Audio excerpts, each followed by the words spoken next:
Saya itu tertarik membantu Pak Prabowo itu kenapa, Pak?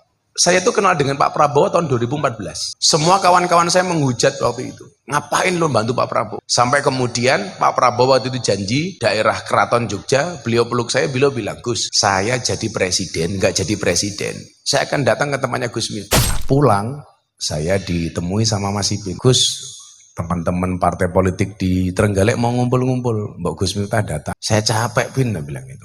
Tapi dia ngeyel, belum kirim DP. Lah, problemnya adalah kadang-kadang cuma di DP nggak ada lanjutannya gitu lah. Alasannya bolo dewe kan danjo.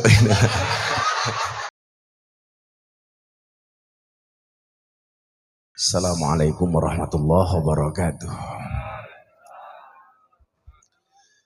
Alhamdulillahil qail bismillahirrahmanirrahim. Qul bi fadlillahi wa bi rahmatihi fa bidzalika falyafrahu. Al-ayah amma ba'd. Hadratul Muhtaramin, para masyayikh, para kiai yang saya takdimi, yang saya hormati, Ketua DPD Gerindra Jawa Timur Gus Anwar Sadat, insya Allah Ketua Komisi di DPR RI, amin. Karena kalau beliau Ketua Komisi, insya Allah saya Komisi 10%. Beserta para Ketua DPD, Mas Adib, yang pengajiannya ini sebenarnya hanya modus untuk melangkah ke dangdutan yang lebih meriah.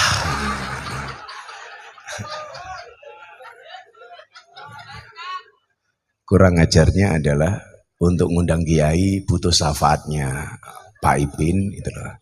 Ternyata anggarannya untuk dangdutan sendiri, gitu loh.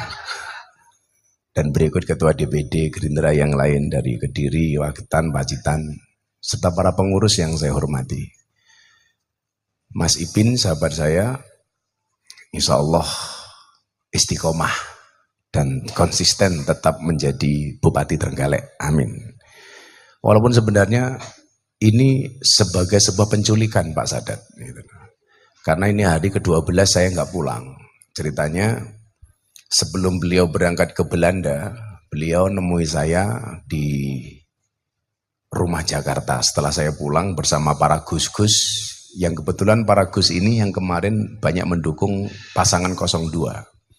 Saya izin sama Mas Prabowo, gus-gus ini minta diumrohkan.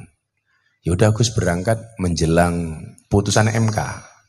Jadi tanggal 21 saya berangkat bersama para Gus untuk mendoakan keputusan terbaik dari MK. Nah pulang saya ditemui sama Mas Ipin. Gus, teman-teman partai politik di Trenggalek mau ngumpul-ngumpul. Mbak Gus Miftah datang. Saya capek, Pin, dia bilang itu.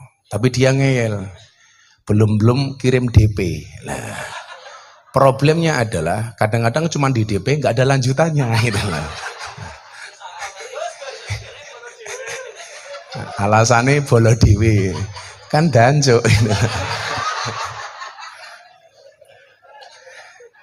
Tapi saya bersyukur alhamdulillah bahwa ternyata perbedaan platform politik, perbedaan bendera partai itu tidak harus memutus tali silaturahim. Saya kasih contoh Bapak Ibu. Ini kemarin saya sampaikan ketika buka puasa di Istana Negara. Kebetulan saya diundang untuk memberikan tausiah dalam kapasitas sebagai AKBP. Aku kiainya Bapak Prabowo. Sorry ye. Saat itu Mas Prakteknya bilang begini Pak Sadat sama saya, Gus, suasana kebatinan istana itu kurang happy. Gus Miftah happy-happy saja lah. Bagaimana kemudian ini bisa akur kembali, bisa happy kembali. Saya kasih contoh Bapak Ibu, cerita seorang pembunuh pamannya Nabi. Ada orang yang sangat dibenci oleh Nabi namanya Wahsy. Kenapa Wahsy ini dibenci oleh Nabi? Karena dia membunuh pamannya Nabi yang dikatakan ahabban nas ila Rasulillah sallallahu alaihi wasallam. Orang yang sangat dicintai oleh Nabi. Namanya siapa? Sayyidina Hamzah. Pembunuhnya ini namanya Wahsy. Nabi ini benci banget dan gak mau ketemu. Satu saat Wahsy ini taubat dan menyatakan masuk Islam. Tentunya kalau orang dulu itu masuk Islam pasti kepada Nabi. Kalau sekarang kepada Gus Miftah gitu. Makanya kenapa saya dikenal sebagai sosok yang banyak mengislamkan orang, walaupun di teman-teman sendiri saya sering dikafirkan.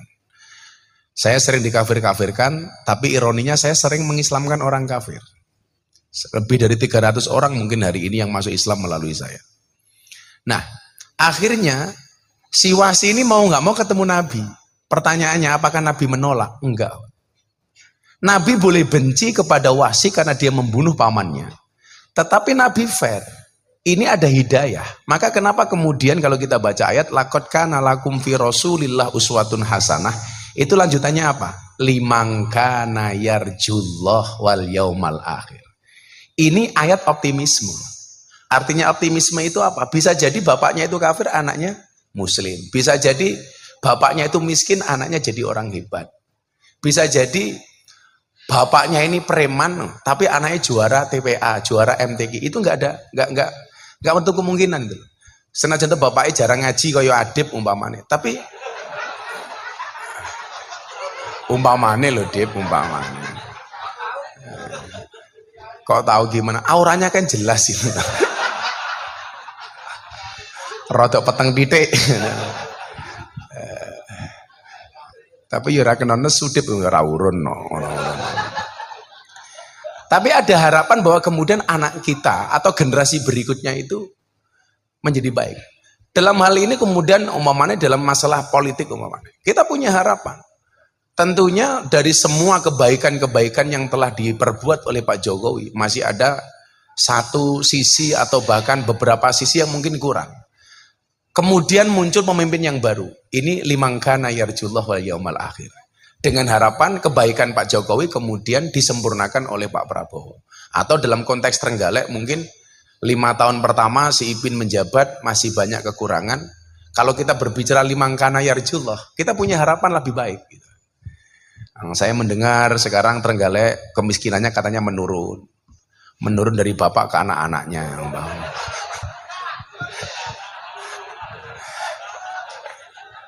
Lah ini menjadi PR kemudian liman kana yarjullah wal yaumal akhir. Saya bengok-bengok mesti kayak ingin milih Hanis kayak gitu.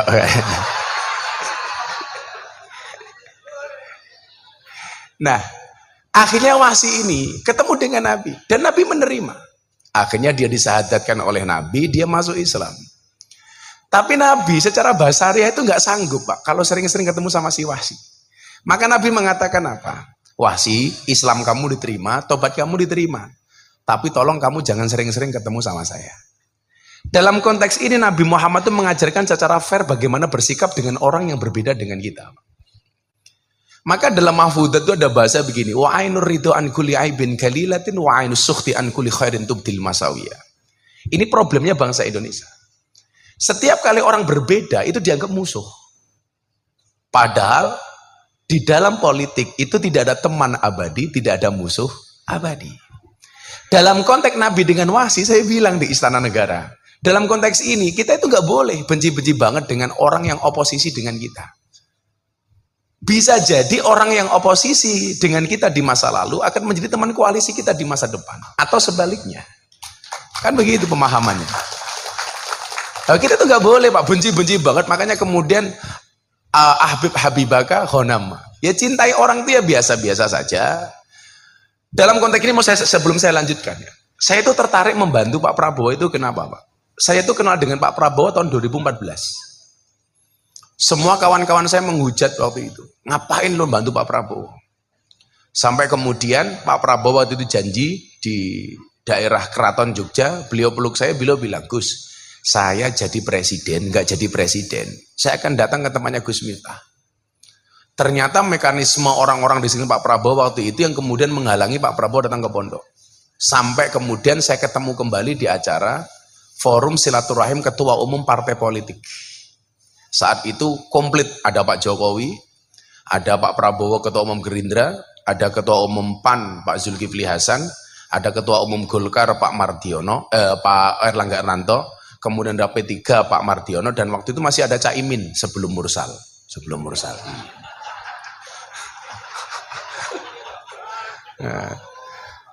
Nah, Bapak saya roasting semuanya. Pak Jokowi saya roasting, Pak Prabowo saya roasting, semuanya saya roasting. Termasuk Caimin. Karena waktu saya bilang, satu-satunya ketua umum partai yang jarang ngundang saya Caimin. Karena nggak punya anggaran, saya bilang gitu loh.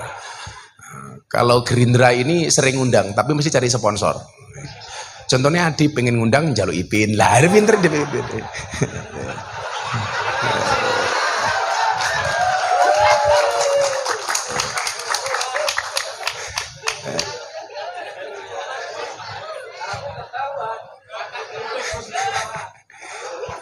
Ya. Kalau Pak Sadat tuh kalau nggak ngasih saya masih ada dalil. Ah, podo-podo santri Gus begitu. Makanya salah satu ketua partai yang bisa dalil tuh ya cangkemnya si Sadat itu loh, bisa dalil. Gerindra mana itu loh. Lah ketua PKB bisa dalil ki lumrah lah itu. Kalau ketua P3 bisa dalil itu lumrah. Kalau ketua Gerindra bisa dalil itu kan termasuk apa ya? Kullu syai'in idza kasura rahusa ilal adab. Segala sesuatu itu kalau jumlahnya banyak pasti murah. Ketua partai itu banyak, tapi yang bisa dalil jarang. Siapa? Pak Sadat. Makanya larang. Karena barang itu kalau sedikit berarti langka, kalau langka itu antik, kalau antik harganya mahal. Waduh, kiai ini banyak sing ngurusi lonte jarang. Nah, siapa? Gus Miftah. Berarti Gus Miftah kiai larang goblok kok lonte gitu.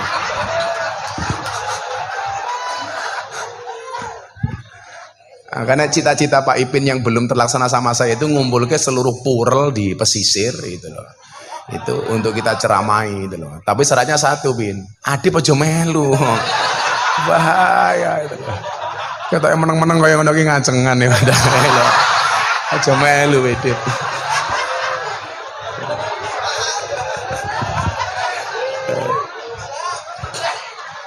Yang kemudian saya tertarik apa Pak Sadat? Begitu beliau mengatakan, Gus, saya akan ke pondoknya Gus Miftah. Saya itu ingat betul, Pak. Saya itu deklarasi kembali mendukung Pak Prabowo. Itu tanggal 10 April 2023. Makanya bahasa saya apa?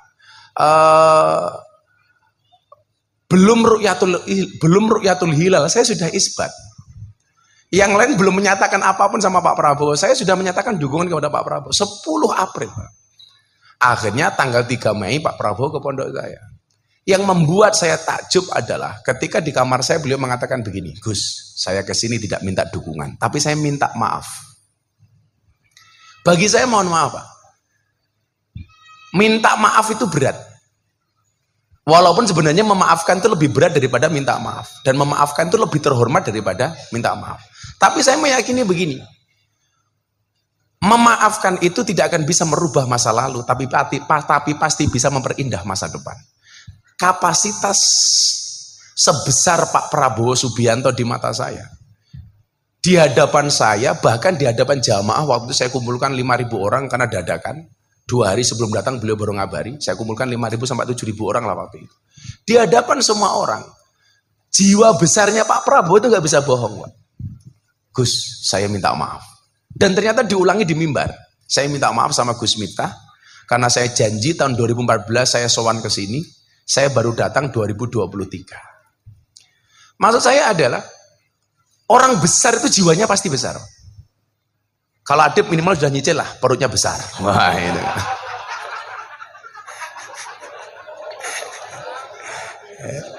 Ning ya aja gede-gede dia petengmu.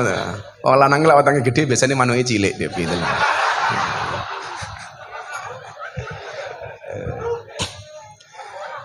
Makanya kemudian cerita Wahsy ini masih bin Pak, saya sampaikan di Istana Negara. Ya bahkan dengan teman oposisi sekalipun kita nggak boleh benci. Ya mungkin ya sering-sering ketemu lah kira-kira begitu. Karena ada etika, ada etika. Problemnya adalah setiap kali kita berbeda kita dianggap musuh. Contoh begini, kita itu kalau sudah seneng, Pak, seburuk apapun nggak akan nampak keburukannya. Wa ainur ridho an kulli aibin kalilatin. Orang itu kalau matanya sudah senang, maka keburukan-keburukan orang yang dia cintai tidak akan pernah nampak.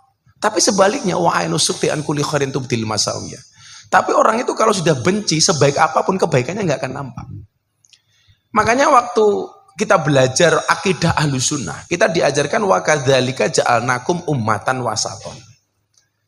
menjadi umat yang wasatiyah. Wasatiyah ini baik di dalam beragama maupun berbangsa. Kalau kita benci banget sama orang yang berbeda dengan kita, kondisi politik kemudian berbalik, mate kita, Pak. Umpamane Mas Ipin sebagai partai penguasa kok guayane ra umum. Saiki nyatane ya ngemis-ngemis karo Gerindra, Pak, itu loh.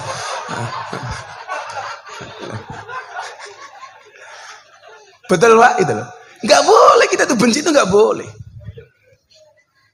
Ya orang ngemis sih, ya minimal yang nganggo ben ketok gagah moro ning Trenggalek ngundange Gus Miftah, ngono kuwi ae. Kita enggak boleh.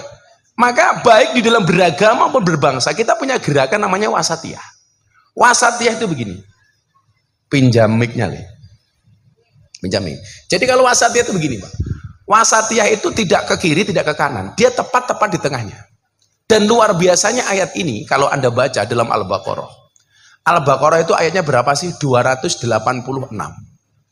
Dan ayat wa kadzalika ja'alnakum ummatan wasaton itu pas berada di tengah-tengah ayat surat Al-Baqarah 143. Tengah-tengahnya pas. Artinya apa? Ketika posisi kita itu berada di tengah-tengah, kita akan menjadi umat yang dicintai oleh Nabi karena Nabi mengatakan khairul umuri awsatuha. Sebaik-baik perkara itu adalah tengah-tengahnya. Maka saat itu saya punya gerakan sama Pak Jokowi yang kita launching, namanya gerakan moderasi. Beragama dan berbangsa yang happy dan menyenangkan. Yang kemudian ketika kampanye 02 kemarin saya wujudkan dalam bentuk konser Indonesia Maju. Yang alhamdulillah Mas Sadat, ini Mas Prabowo mengendaki konser Indonesia Maju ini tetap dijalankan untuk menyampaikan program-program pemerintah dan serap aspirasi dari masyarakat. Alhamdulillah, perhatian beliau sampai segitu dalamnya. Maksud saya begini, ketika kita berbicara wasatiyah, Pak, itu tidak hanya berlaku di dalam masalah beragama, tapi juga berbangsa. Maka biasa bagi saya untuk memberikan kritikan kepada Pak Jokowi, kalau memang waktu beliau menjabat, ada yang kurang pas. Contoh, ketika beliau mengeluarkan kebijakan legalitas soal miras. Saya orang pertama kali yang kemudian mengkritik Pak Jokowi, saya kumpulkan media, kebetulan waktu itu saya punya acara di MNC Group, namanya ngobrol bareng Gus Miftah. Saya dihubung wartawan. Gimana pendapat Gus Miftah terhadap kebijakan Pak Jokowi legalitas miras? Saya bilang, saya ini orang yang mencintai Pak Jokowi. Tapi satu hal, kalau Pak Jokowi agak salah, ya saya harus berani. Watawasobil haq, watawasobil sober. Maka waktu itu bahasa saya apa? Bapak Presiden Jokowi yang terhormat, saya Miftah Maulana Habibur Rahman. Dengan ini tegas menolak kebijakan Presiden soal miras, soal legalitas miras. Kenapa? Karena keharaman khamr dalam Al-Quran itu qat'i. Qat itu apa? Mutlak, tidak bisa ditawar-tawar. Tidak bisa ditawar-tawar, apalagi persoalan haram. Karena idza jatama'a bainal halal wal haram hulibal haram. Perkara halal sama haram kok dicampur, itu yang menang siapa? Yang haram. Contoh, daging wedhus sekintal dicampur dengan daging celeng sekilo. Itu tetap saja semuanya menjadi haram. Jadi kamu jangan ngakali, vodka segelas mau campur Fanta sak botol umpamanya. Tetap haram, Dip, tetap haram gitu.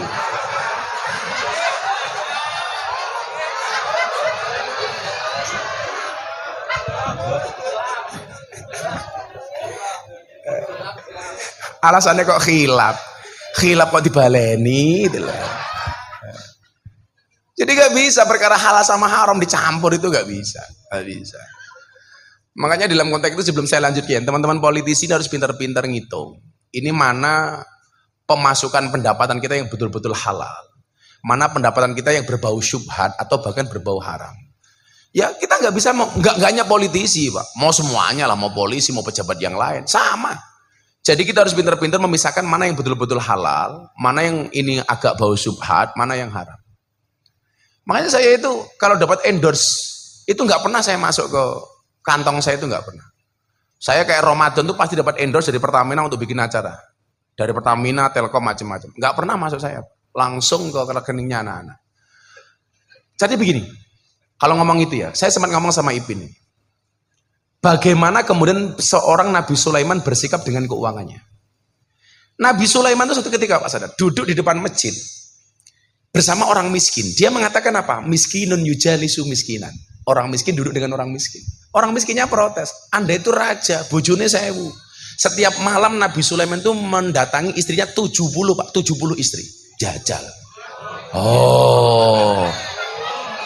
Kuat Pak, kuat itu loh. Jadi setiap pagi dia keramas. Ya kalau kelasnya adib ya NKTA lah, nafsu kuda tenaga ayam lah.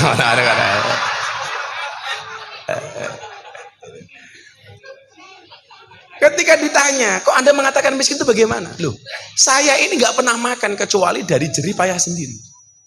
Makanya kenapa wa inna nabiyallah Dawud alaihissalam karena yakulu wa yasrobi amaliyati.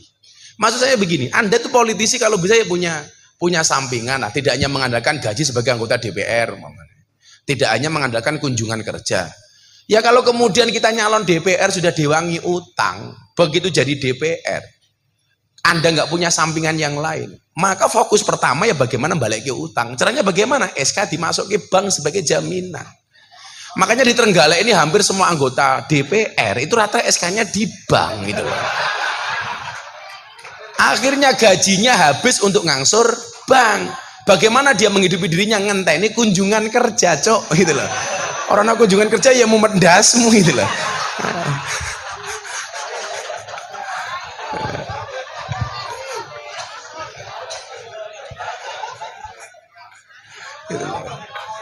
Orangnya ya teko, ya teko. Ya melu guyu gitu loh.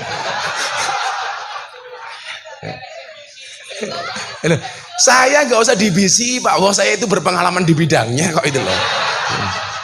Makanya saya bilang sama Ipin lah, mau gawe Bupati Trenggalek ki enteng pin aku gawe presiden wae iso kok lah.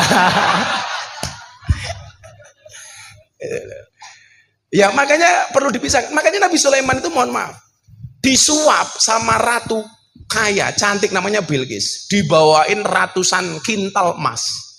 Sampai kerajaannya Sulaiman diketawain. Bagaimana cara ngetawainnya si Sulaiman? Dia bikin gerobak untuk narik kuda yang terbuat dari emas. Balkis kaget Pak. Dia membungkus emas untuk kado Sulaiman supaya dia seneng. Ternyata sama Sulaiman dinyek. Emas yang di kerajaan Sulaiman di wadah teletong macam-macam. Tapi sebaliknya satu ketika Nabi Sulaiman itu pernah mendapatkan hadiah dari semut, sebutir gula. Kenapa semut ini berterima kasih kepada Sulaiman? Karena semut ini berterima kasih saat pasukan Sulaiman jalan, semutnya bisik-bisik sama pasukannya. Semut, semuanya minggir. Raja Sulaiman mau lewat, jangan sampai kita diinjak-injak oleh Nabi Sulaiman dan pasukannya. Nabi Sulaiman mendengar, akhirnya apa? Membelokkan pasukannya sehingga tidak nginjak-injak semut. Sehingga semut ini tahadus bin nikmah, idkhalus surur, berterima kasih kepada Nabi Sulaiman dengan cara memberikan sebutir gula. Sulaiman, saya ingin berterima kasih kepada Anda. Ini ada gula, tolong diterima. Diterima sama Nabi Sulaiman Pak. Satu butir nasi, semut datang dari bawah naik ke atas sampai mulutnya diberi. Maka saya itu bilang sama istri, kok ada jamaah ngeyel secara ikhlas nyalami saya. Saya itu kan jarang banget salam tempel dari jamaah. Maka saya pengajian nggak pernah ada kotak infak. Karena saya punya prinsip, saya mangan duitnya jamaah 10.000. Itu dosanya luwih gede daripada aku ngapusi Ipin 100 juta. Loh, iya Pak itu loh. Jamaah 10.000 itu sak mung-munge gitu loh. Nah Ipin yo rada enteng lah gitu loh. Senajan to ki mung di DP kelanjutan rong jelas aku ya ora paham lah gitu loh. Ya so ora dilunasi ya tagih ning akhirat pin. Gitu loh. Ternyata diterima. Artinya apa? Usahamu di rumah umpamanya Pak Sadat sebagai ketua komisi besok amin apa. Umpamanya komisi 7 bidang energi. Wah. Wow, itu loh. Kalau besok ketua komisi 7 saya akan teriak wow. Kalau sekarang ya, weh gitu ya. Aku ngalah apa-apaan nih saya gitu. Itu tetap saja harus punya usaha sambilan. Yang ini bener-bener kehalalannya tidak diragukan. Momennya gawe angkringan, gawe warung klien. Ini nggak bisa diabaikan, Pak. Nggak bisa diabaikan. Karena saya sendiri kenapa saya itu mendukung secara mutlak Pak Prabowo. Sampai orang mengatakan begini, Gus, kalau saya bilang begini, Gus, gila sampai Pak Prabowo kalah, awakmu mesti dibidikan utama, Gus. Saya punya prinsip begini, Pak. Pemimpin itu yang paling ideal, sudah selesai dengan dirinya sendiri baru jadi pemimpin. Kaya baru jadi pemimpin itu lebih baik daripada jadi pemimpin baru kaya. Dan kalau kategorinya itu ya mohon maaf Pak Prabowo itu sudah finish by himself. Sudah selesai dengan dirinya sendiri. Nabi Muhammad itu jadi pengusaha kaya raya usia 25 tahun menikah dengan mas kawin 20 ekor unta. Baru kemudian usia 40 tahun jadi khalifah, jadi nabi. Ideanya seperti itu. Pak Prabowo saja yang sudah kaya jadi presiden, usahanya masih banyak. Artinya kita yang jadi anggota DPR yo hasil kunjungan kerjamu yo mau manfaatnya lah, tinggi warung lah, buka pecel lele, orang mau buka room karaoke tok. Kunjungan kerja oleh sangu malah nggih ngerom. Elingono anak meneng omah ki pas-pasan, Cuk, gitu loh. Rungono tenan iki.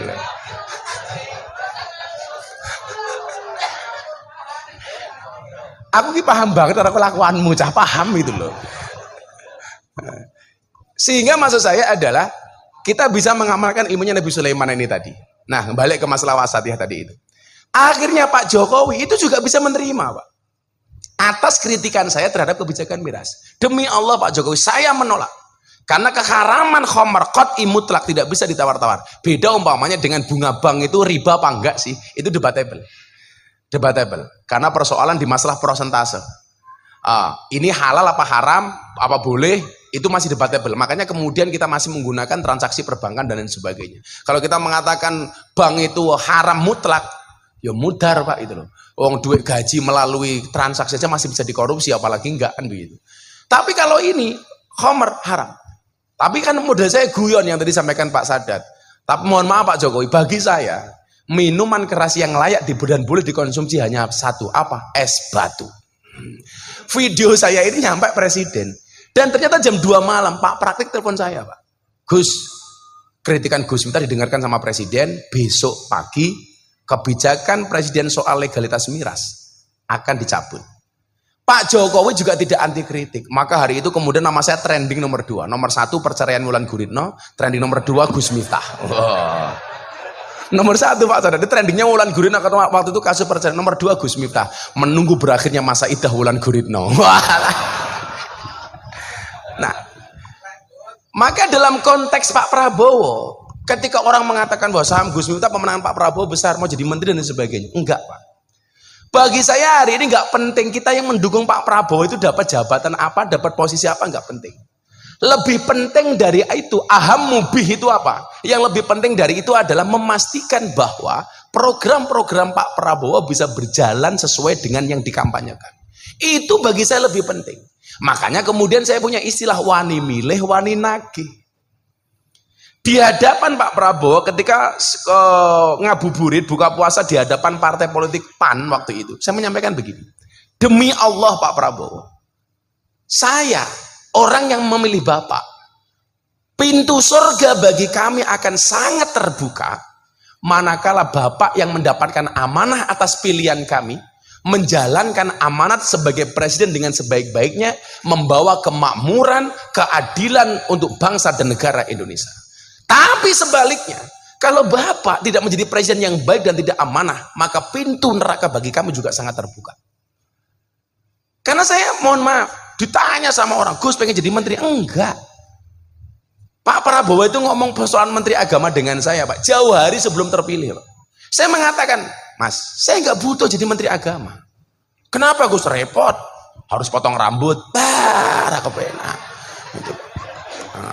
Yang kedua nggak bisa belusukan di lokalisasi, kan jurah pantas Pak. Menteri agama kecampur londe kan pantas gitu loh. Yang ketiga, laku dari menteri agama, Ipin dan masyarakat Trenggalek senengnya ramu menjelok pengajian gratis kapan. Kaya bojone Gus Loh umpamane, repot aku. Makanya saya nggak mau, saya nggak usah. Tapi bagi saya kemudian, ketika melihat Pak Prabowo menjalankan programnya dengan baik, contoh makan siang, saya bilang sama Mas Prabowo, saya itu gampang Mas, jualan jenengan soal makan siang. Apalagi komunitas saya ini mayoritas NU. Kalau ngomong soal makan gratis, NU ki gudangi Mas itu loh. Maka saya curiga jangan-jangan Pak Prabowo itu bikin program makan gratis itu nyontoh NU Pak itu loh. Karena kan NU titik-titik mangan tadi gitu loh. Yasinan mangan, tahlilan mangan, manakipan mangan, solawatan mangan. Tonggone loro njaluk didongake mangan. Ndelalah sing loro mati mangan meneh gitu loh. Makanya kalau seperti soal body saya yakin Adib ini pasti NU gitu loh. Mangan terus tangi gede Pak itu loh. Tapi yang gue mau manuke cilik itu loh.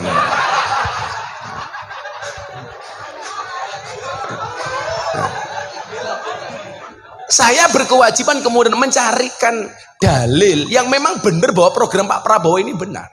Contoh soal makan siang gratis, Mas Adam. Di Hambalang saya sampaikan, kenapa saya mendukung program ini. Satu ketika Nabi Ibrahim dan Nabi Ismail itu kan merenovasi Ka'bah. Begitu jadi Allah itu datang. Mengatakan begini, ya Ibrahim, wahai kekasihku Ibrahim, lukmatan fi badni ja'i. Satu suap nasi yang kamu berikan kepada mereka yang kelaparan, pada mereka yang perutnya lapar. Ini harus jadi programnya Trenggalek, Bin. Memberikan makan sesuap nasi kepada mereka yang perutnya kelaparan. Apa kata Allah? Itu khairun indi. Lebih baik bagiku kata Allah min bina'il Ka'bah daripada sekedar membangun Ka'bah. Pak Prabowo kaget. Loh, berarti nganu ya Gus ya? Memberikan makan siang apalagi kepada mereka yang kelaparan itu pahalanya besar. Bukan besar lagi, Pak. Renovasi Ka'bah loh kalah besarnya pahalanya dibandingkan bagaimana kemudian ketika kita melihat orang kelaparan kita berikan makan. Makanya partai politik itu platform pertamanya satu. Jangan sampai melihat rakyatnya kelaparan. Maka hari ini saya mengkritik terutama di Jawa Timur, membangun masjid megah-megah, ngemis uang di jalan untuk membangun menara masjid yang gagah dan mewah. Untuk apa arti menara masjid itu mewah dan gagah sementara melihat orang lain kelaparan kita diam? Makanya zaman Nabi menara itu fungsinya apa? Untuk melihat orang sekitar masjid yang kelaparan, untuk diberikan makan. Hari ini kita berlomba-lomba membangun fisiknya masjid tapi lupa dengan kesejahteraan jamaah. Ini nggak boleh. Maka platformnya partai itu apa? Wallahu fi aunil abdi makanal abdu fi auni akhi. Demi Allah, Allah akan menolong hambanya manakala sang hamba mau menolong saudaranya. Ini menjadi ruhnya partai, Pak. Sehingga partai kita yang kita masing-masing, busi apapun partai hari ini yang ada, dengan ruh menolong ini, bukankah kemudian kita diingatkan dengan satu hadis, ahabbun nas ilallah anfa'uhum linnas. Manusia yang paling dicintai oleh Allah itu yang paling bermanfaat. Kemudian dilanjutkan wa ahabbul a'mali ilallah sururun tudkhiluhu ala muslim taksifu anhu kurbatan au takdi anhu dainan au tatrudu anhu ju'an. Amal yang paling dicintai oleh Allah itu adalah membuat bahagia orang lain. Makanya Anda ketemu saya harus bahagia. Loh, karena membuat bahagia orang lain itu dicintai oleh Allah. Karena beragama itu Pak undang-undangnya. Kul bi fadlillahi fabidalika wa bi rahmati fabidalika falyafrahu. Beragama itu harus seneng, Min. Makanya pemimpin juga harus seneng. Maka syaratnya satu, rukun. Rukun. Bagaimana kemudian kita diingatkan ketika Badui marah-marah setelah dia kencing di dalam masjid, kemudian ditegur oleh semua sahabat yang tidak menegur hanya Kanjeng Nabi. Nabi hanya mengatakan itu uyuwe Badui diresiki.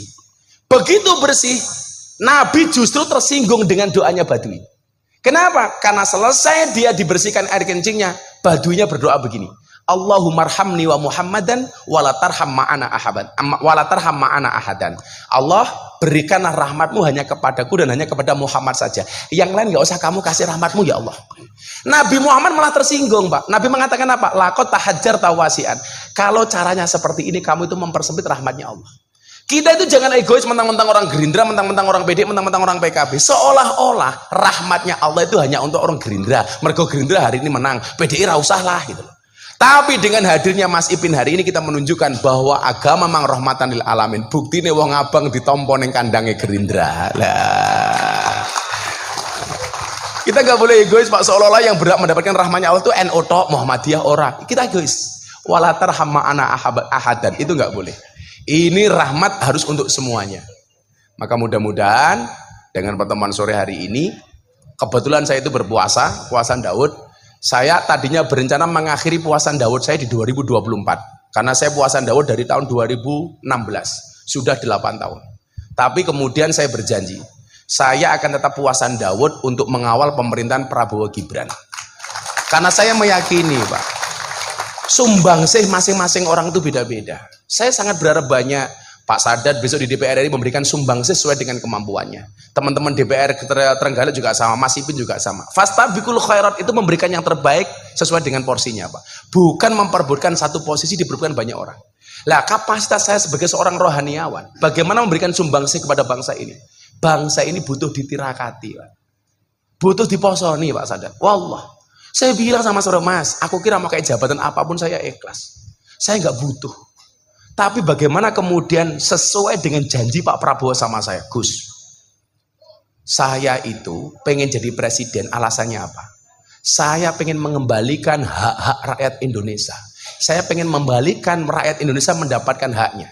Sehingga apa? Rakyat Indonesia bisa kembali tersenyum. Dan demi Allah, Gus, kalau rakyat Indonesia sudah mendapatkan haknya dan mereka sudah kembali tersenyum, maka saya pengen mati dalam keadaan tersenyum, Gus. Itu Prabowo Subianto. Ya. Saya merinding Pak kalau ngomong ini. Makanya Mas Sadat, demi Allah, saya akan melanjutkan Daud saya untuk nirakati bangsa ini. Karena saya meyakini bangsa ini bisa besar, salah satunya adalah karena tirakatnya para pendahulu. Kue tak tirakati pin, milo aja nganti kue korupsi pin, tak ajar tenan kue pin itu. Kue nyangoni aku nganggo sumber liyane ngono lho pin, ngono lho. Dodolan panci niku malah ra apa-apa ngono. Bocah-bocah sangone apa dong? Nah, kue tanggungannya adib. Itu sebagai dam sebelum dangdutan nanti malam gitu loh. Mungkin demikian Bapak-bapak yang saya muliakan, yakinlah setiap ada puasa itu pasti ada lebarannya. Setiap ada puasa pasti ada berbukanya. Saya meyakini masalah apapun yang dihadapi bangsa Indonesia hari ini insya Allah ketemu solusinya. Terima kasih. Assalamualaikum warahmatullahi wabarakatuh.